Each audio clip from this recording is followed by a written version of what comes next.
Hey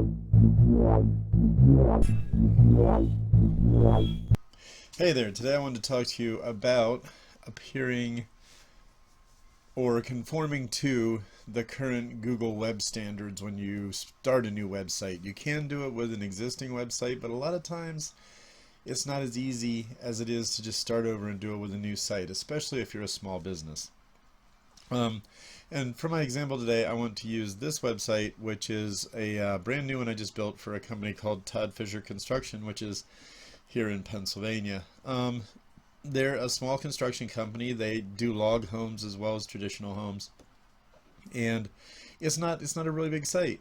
You know, as many small businesses learn, they really don't have the content to make a huge, 10-page website with enough content on each page to make it worthwhile.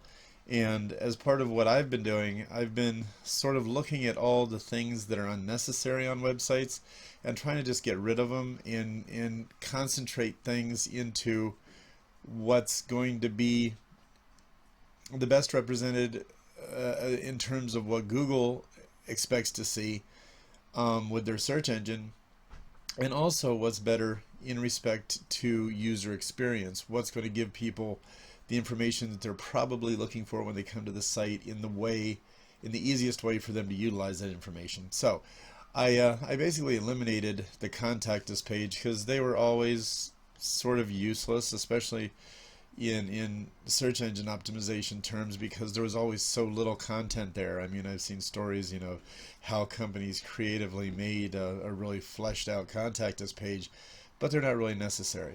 And if you're doing marketing on the web, then you soon learn that every page should have some kind of a call to action and a way for people to convert. And by convert, I mean a way for people to contact you, essentially. I mean, conversion can be, it can mean whatever you want it to mean. Whatever is the most important thing for someone to do on your site when they get there. If they do it, that's considered a conversion. For most small businesses, you want to be contacted, whether by phone or by email, or perhaps you want them to purchase something directly off the site.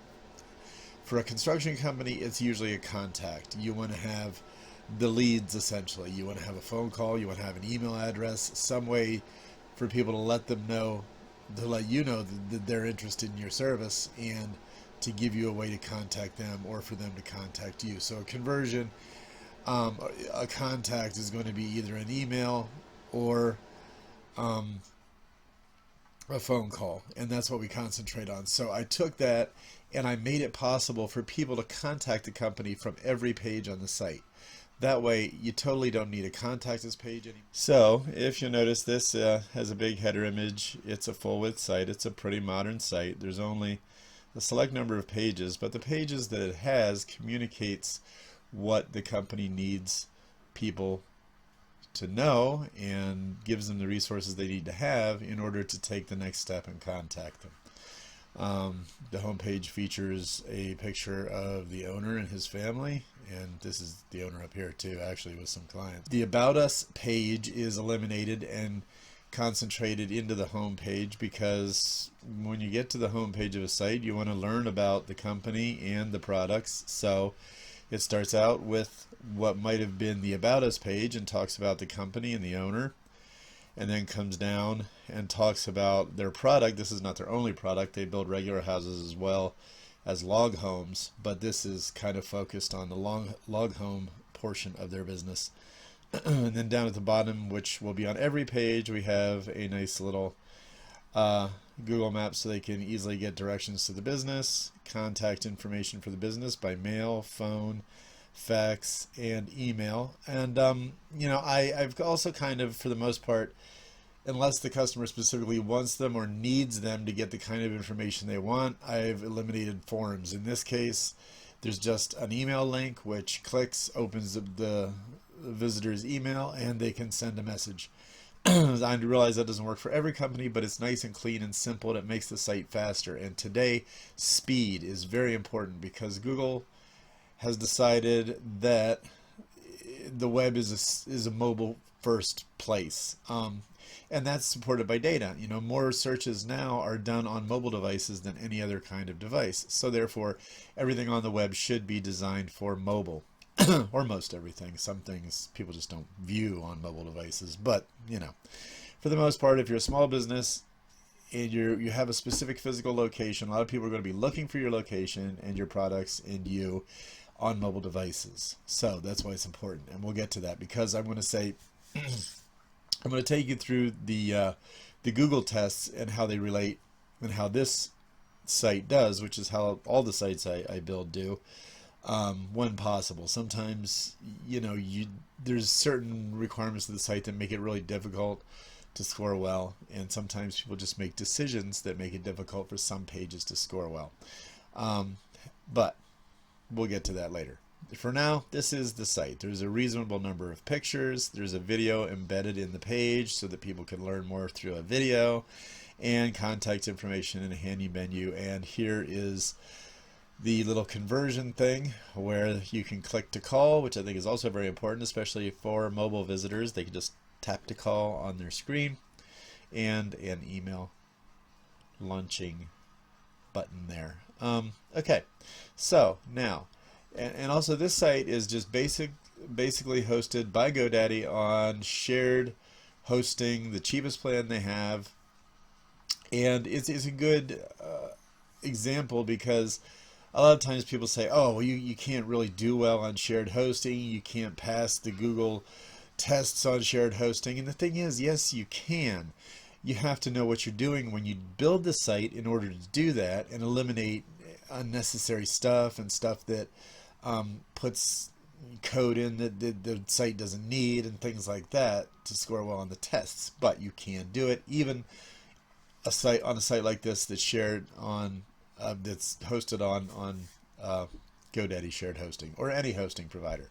I'm a reseller for iPage. I like the fact that, I don't know if they do it anymore, but when I signed up as a reseller, they had all their electricity from renewable sources, which was cool. I don't really know if they still do that. Maybe they do, but I don't know. I haven't followed that part. But anyway, and the sites I build on there are like this one. I can always get them to score green as long as the customer doesn't need things that prevent that, or ask for things that prevent that in the design or in the functionality of the site. So, okay, if you have a bigger site and you want to do even better, then yes, other kinds of hosting are available and you should really use them. I mean, if you're going to have a really big site with a lot of traffic, you would want to go at least to a virtual private server, and if not that, to a dedicated server.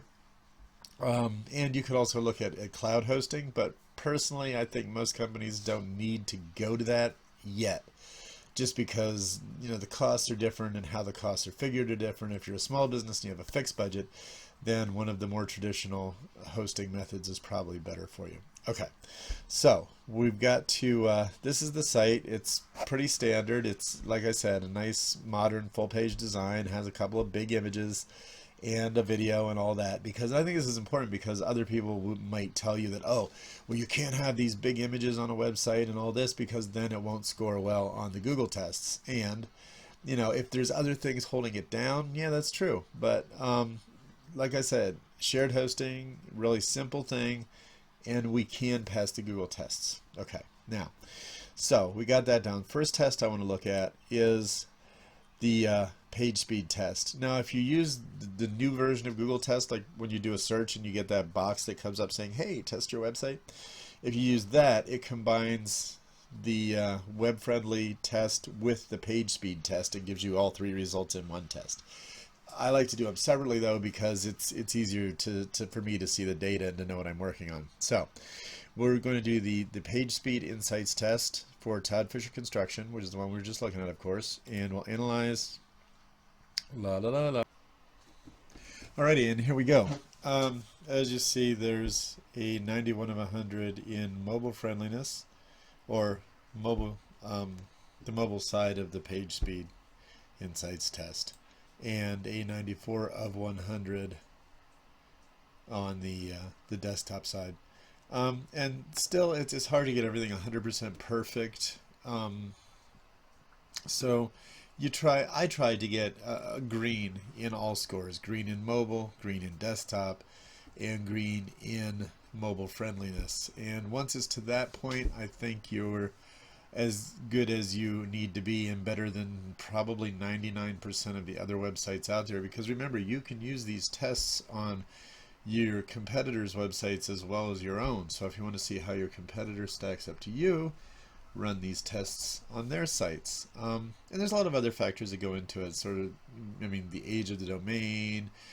Do they have HTTPS or do they not? And I'm going to start including HTTPS, even though it's an ongoing expense, in every website I build from now on, because it's that important to have it. You know, both for customer security and to satisfy the search engine algorithms. And also, I'm going to include a 10-year purchase of the company's domain name in the original cost of building the site, because it's such a small cost and it just makes sense to buy your domain for as long as you can in advance, whether you're an established business with a 20-year history or a brand new business with no history. It's a nice little thing that you can include, and it only costs the price of buying your domain for 10 years. So what's that? $80 or $120. It's well worth it. And then every year you just renew it for the year that you can renew it for, and it always keeps it 10 years in advance. And it does help your search engine ranking position, just like having your domain as HTTPS helps. So those things are very important. Next test is the Google Structured Data Testing Tool. This measures the schema on your site, and schema.org is a collaborative effort between Google, Bing, Yahoo, I think were the main ones. And essentially it's either a regular code or JSON, JavaScript code, which lets the search engine know the most important facts about your business, such as your name, your description, your business location. You can put in your geographic coordinates. You can put in sites that are related, such as your Facebook, Twitter, and other social network pages. And it gives the search engine all this information so that when it comes to your site, it knows everything about you and can express this in search results. Like some of the search results you see now might have an aggregate review score as part of the search result, and that's part of schema. And some sites you see, if you look them up in the knowledge panel on the right side of search results about that specific company, you might see their social network links are listed right there. Well, unless you give the search engine this stuff, it doesn't know what's related to you. It doesn't know how many reviews you have specifically related to your website. It can relate it to your like Google Business page, which helps to make up the knowledge graph, and that's fine. It could be over there, but it won't be under your site. And if you don't give it your social network information, it won't be in the knowledge graph either. So that's very important. And that schema information, structured data, is very important to have on your site. So here's the structured data testing tool. We're going to test the new site, Todd Fisher Construction. And now I also add schema data to all the websites, and I try to make it without any errors. If you use the Yoast SEO plugin, that adds some schema to your site.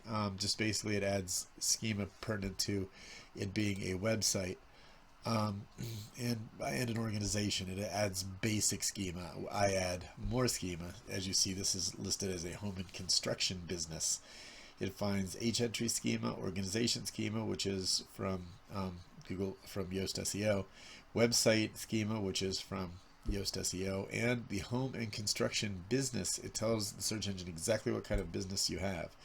The description is here: name, URL, email, phone, an image of your logo, in which case it's just their header image because they don't have a specific business logo. Payments accepted, when they're open, when they're not, your address, your aggregate rating, and also it doesn't show here, but it does, the code that's on there does include same as. They only have one social network. They have Facebook. They also have a Google Plus page, so both of those are on there and can potentially show in their search results. So as you see, they are well supplied in terms of schema.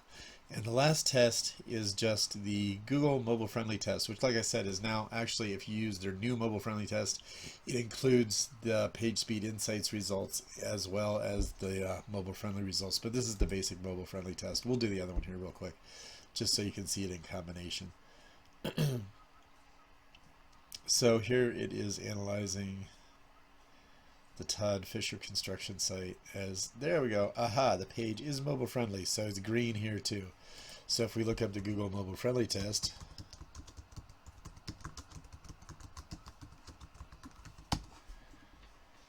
and we look for the one that is test my site, and then we add the URL here. And of course there's other things that are included which aren't pertinent to this video, but which are important to do. The site is registered with Google Search Console, formerly Google Webmaster Tools, and Bing Webmaster Tools, and it is a property on Google Analytics, and the Google Analytics and Google Search Console accounts are connected. And there's a lot more to learn about analytics, but that way you get all the data about who's coming to your site, what pages they're visiting, how long they're staying, where they came from, and that's all great data to have. But if you don't set it up, you don't have it. And if you don't connect Search Console and Analytics, they can't share data and you miss out on a lot of stuff. So here, just to show you, these are tests we've already looked at, but now we're going to just do it because this is like the combination test that you can use to quickly and easily test your site and those of your competitors or whatever site you want to test. And there you have it, green, green, green, right across the board, and that's the result that we want. And it is possible to do with a small website built on shared hosting. Okay, don't let anybody tell you that it isn't possible. And the benefits to your site in terms of where you appear in search results are definitely worth the effort taken, required rather, to do it. It's not that hard to do. It's a question of, you know, selecting all of the right plugins, and I've spent a lot of time figuring it out. But the plugins that I use with WordPress sites are all, they perform in a way that's favorable to getting this kind of result. So if you want a result like this for your business, give me a call. You know, I can't really recommend anybody to you to do it because I don't know a lot of web design companies that really do it, especially for small businesses. So give me a call, send me an email. I'll be happy to work on your site. But like I said, remember, instead of trying to do an existing site, it's oftentimes better to start over again. And sometimes that just involves swapping out a theme into a more favorable theme that we can then design to look basically like the other theme did, maybe exactly like the other theme did, but we can optimize it a lot better, and throwing out plugins that, you know, I don't know that work and bringing in ones that I know do work. And, you know, I don't overuse plugins because the less you use the better, but at any rate, some are necessary and definitely beneficial to have. So hopefully this was useful, and I'll see you next time. Thanks a lot.